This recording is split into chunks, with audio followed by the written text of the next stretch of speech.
എൻ്റെ കുട്ടിക്കാലത്തൊക്കെ ഞാൻ ഒരുപാട് കഴിച്ചിട്ടുണ്ട് കേട്ടോ. ഈ കപ്പ പുഴുങ്ങിയതും അതേപോലെ തന്നെ അതിൻ്റെ കൂടെ ചമ്മന്തി ഉണ്ടാവും, മുളകൊക്കെ ചുട്ടാണ്ട് ഉണക്കമീനും ഒക്കെ ചുട്ടിട്ട് ചമ്മന്തി ഉണ്ടാക്കി തരലുണ്ട് ഉമ്മ. അപ്പോൾ ഇന്ന് നമ്മൾ കപ്പ പുഴുങ്ങിയതും ചമ്മന്തിയാണ് കേട്ടോ ഉണ്ടാക്കുന്നത്. ചമ്മന്തി ഉണ്ടാക്കുന്നത് മുളക് ചുട്ടിട്ടൊന്നുമല്ല, വേറെ രീതിയിലാണ് നമ്മളിപ്പോൾ ഉണ്ടാക്കുന്നത്. അപ്പോൾ എന്തായാലും കപ്പയൊക്കെ അതിന് തൊലി കളഞ്ഞ് കഴുകി കുക്കറിൽ ഇട്ട് കൊടുത്തിട്ടുണ്ട്. കുക്കറിലാകുമ്പോൾ പെട്ടെന്ന് വേവുമല്ലോ. അതിന് ഉപ്പ് ഇട്ട് കൊടുത്ത് വെള്ളം ഒഴിച്ച് കൊടുത്ത് വേവിക്കാൻ വെച്ചിട്ടുണ്ട്. പിന്നെ കുറച്ച് ചെറിയ ഉള്ളി തൊലി കളഞ്ഞെടുത്തിട്ടുണ്ട് നമുക്ക് ചമ്മന്തി ഉണ്ടാക്കാൻ വേണ്ടിയിട്ട്. അപ്പോൾ അത് കഴുകിയിട്ട് ഞാനൊന്ന് ചെറുതാക്കി കട്ട് ചെയ്തെടുത്തിട്ടുണ്ട് കേട്ടോ. അത്യാവശ്യം വലിയ ചെറിയ ഉള്ളി അതിന്, അപ്പോൾ ഒന്ന് ചെറുതാക്കി കട്ട് ചെയ്തെടുത്തു. പിന്നെ അതിലേക്ക് കുറച്ച് പുളി എടുത്തിട്ടുണ്ട്, അതേപോലെ തന്നെ ഒരു 10 ഉണക്കമുളക് കൊടുത്തിട്ടുണ്ട്. അപ്പോൾ മുളകൊക്കെ നമ്മൾ എരിവിനനുസരിച്ചിട്ട് എടുക്കുക. ഇനി ഇതാ ഞാനൊരു കടായി ഇവിടെ അടുപ്പത്ത് വെച്ചിട്ടുണ്ട്. ഇനി നമുക്ക് അതിലേക്ക് കുറച്ച് വെളിച്ചെണ്ണ ഒഴിച്ചു കൊടുക്കാം. വെളിച്ചെണ്ണ ചൂടായതിന് ശേഷം നമ്മളിപ്പോൾ കട്ട് ചെയ്ത് വെച്ച ചെറിയ ഉള്ളി ഉണ്ടല്ലോ അതിലേക്ക് ചേർത്ത് കൊടുക്കാം കേട്ടോ. എന്നിട്ട് ഒന്ന് വഴറ്റിയെടുക്കാം. അപ്പോൾ ഈ ഒരു ചമ്മന്തി ചെറിയ ഉള്ളിയും മുളകൊക്കെ ഇങ്ങനെ പച്ചക്ക് ഇട്ടിട്ടും അരക്കാം. പക്ഷെ അതിലേറെ ടേസ്റ്റ് ഇതേപോലെ വെളിച്ചെണ്ണയിലൊന്ന് വഴറ്റിയിട്ട് ഉണ്ടാക്കുമ്പോഴാണ്.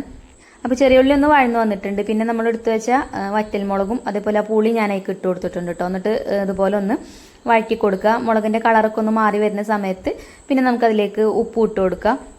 ഇപ്പോൾ ചെറിയ ഉള്ളിയും മുളകും ഒക്കെ ആയിട്ടുണ്ട് കേട്ടോ. ഇനി നമുക്കിത് ഇതിന്ന് കോരി മാറ്റാം. എന്നിട്ട് ചൂടാറിയതിന് ശേഷം മിക്സിൻ്റെ ജാറിലേക്ക് ഇട്ട് കൊടുക്കാം. അപ്പോൾ ആദ്യം ഞാൻ പറഞ്ഞല്ലോ ഉമ്മമാരൊക്കെ ഉണ്ടാക്കിയത് ഇത് ചുട്ടിട്ടാണ്. അന്ന് കനലിൽ വെച്ചിട്ട് ഉള്ളിയും മുളകും ഒക്കെ ചുട്ടിട്ടാണ് ചമ്മന്തി ഉണ്ടാക്കുക. അതേപോലെ ഉണക്കമീനും ആ ഒരു കൂട്ടത്തിൽ ചുട്ടെടുക്കും കേട്ടോ. എന്നിട്ട് ഇതിൻ്റെ കൂട്ടത്തിലിട്ടിട്ട് അങ്ങനെ അരച്ചെടുക്കും. അപ്പോൾ നല്ല ടേസ്റ്റാണ്. അപ്പോൾ ചമ്മന്തി ഞാനിപ്പോൾ അരച്ചെടുത്തിട്ടുണ്ട് കേട്ടോ. അതൊക്കെ മിക്സിൻ്റെ ജാറിൽ ഇട്ട് കൊടുത്തേക്ക് ഞാൻ ഒരു സ്പൂൺ മുളക് പൊടിയും കൂടെ ചേർത്തിട്ടുണ്ട്. കാശ്മീരി മുളക് പൊടിയും കൂടെ കൂട്ടിയിട്ടുണ്ട് അതിന്.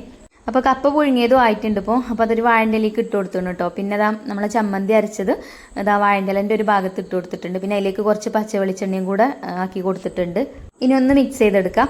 അപ്പോൾ ഞാനിവിടെ ഉണക്കമീൻ വേറെ ഫ്രൈ ചെയ്തും വെച്ചിട്ടുണ്ട് കേട്ടോ. അത് എനിക്ക് കഴിക്കാൻ വേണ്ടിയിട്ടാണ്. കുട്ടികൾക്ക് ചമ്മന്തി കൂടെ ഉണക്കമീൻ കൂട്ടിയാലും അവർക്ക് ഇഷ്ടമല്ല. അപ്പോൾ അതുകൊണ്ട് സെപ്പറേറ്റ് ആയിട്ട് എനിക്ക് മാത്രം ഞാനൊരു ഉണക്കമീൻ പൊരിച്ചെടുത്തതാണ്. അപ്പോൾ കപ്പ പുഴുങ്ങിയതും ഇതേപോലെ ഒരു ചമ്മന്തിയും ഇതേപോലെ ഒരു ഉണക്കമീനും ഒക്കെ ഉണ്ടെങ്കിൽ ഉണ്ടല്ലോ അടിപൊളിയാണ് കേട്ടോ. എനിക്ക് ഒരുപാട് ഇഷ്ടമാണ്. ഇതേപോലെ നല്ലോണം വെന്ത കപ്പയാണ് കേട്ടോ എനിക്കിഷ്ടം. അപ്പോൾ നിങ്ങൾ ഇതുപോലെ ഉണ്ടാക്കി കഴിക്കാറുണ്ടോ? ഉണ്ടെങ്കിൽ കമൻറ്റ് ചെയ്യോണ്ട് കേട്ടോ. അപ്പോൾ എന്തായാലും നമ്മുടെ ചമ്മന്തിൻ്റെ റെസിപ്പിയൊക്കെ നിങ്ങൾക്ക് ഇഷ്ടപ്പെട്ടിട്ടുണ്ടാവുമെന്ന് വിചാരിക്കുകയാണ്. അതുപോലെ ഒന്ന് ട്രൈ ചെയ്ത് നോക്കുക. ട്രൈ ചെയ്ത് നോക്കിയിട്ട് ഫീഡ്ബാക്ക് പറയാൻ മറക്കരുത്. അപ്പോൾ ഇതാ കുറച്ച് ഞാൻ ചമ്മന്തിയിലാക്കിയിട്ട് അങ്ങനെ കഴിച്ചിട്ടുണ്ട്. പിന്നെ ഇതാ ഉണക്കമീൻ്റെ ഒരു പീസും കുറച്ച് ചമ്മന്തിയും കൂടെ മിക്സ് ചെയ്തിട്ട് അങ്ങനെ കഴിക്കുമ്പോൾ നല്ല ടേസ്റ്റാണ് കേട്ടോ. പിന്നെ കപ്പ പുഴുങ്ങുമ്പോൾ കുറച്ച് മഞ്ഞൾപ്പൊടിയും കൂടെ ചേർക്കണമെങ്കിൽ ചേർക്കുക. എന്നാൽ മഞ്ഞ കളറായിട്ട് കിട്ടും.